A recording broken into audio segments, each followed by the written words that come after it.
สวัสดีครับพ่อพี่น้องวันนี้มากินข้าวด้วยกันมาจากพี่น้องอันนี้ปลากระป๋องอันนี้แจวนี่อันนี้ผักอันนี้ของหวานมะม่วงอะไรมาตัวเดียวก็ไปชิดสายแล้วนะตัวนี้มาชิดครัวแล้ว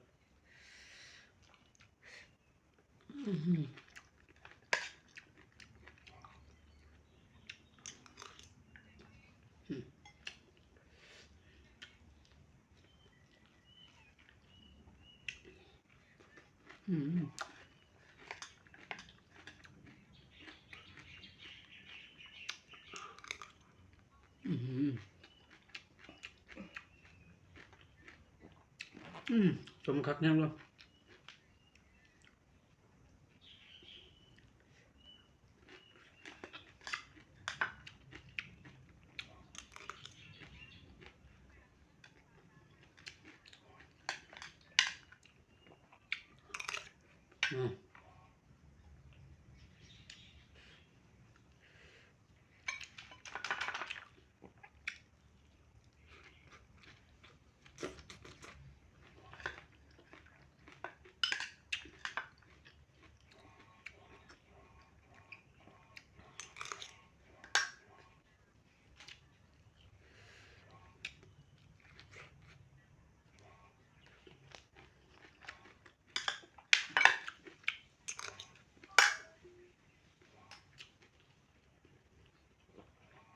มันอยู่วิภากินน้ำกินบ่เดียว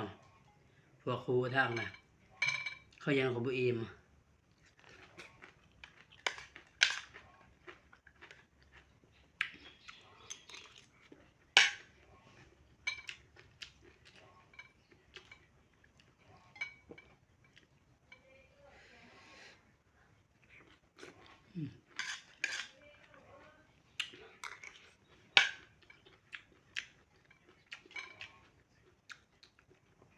คนจนกินน้ำพริกเสียกระบักไปยังขอกินในกระวังขอถูก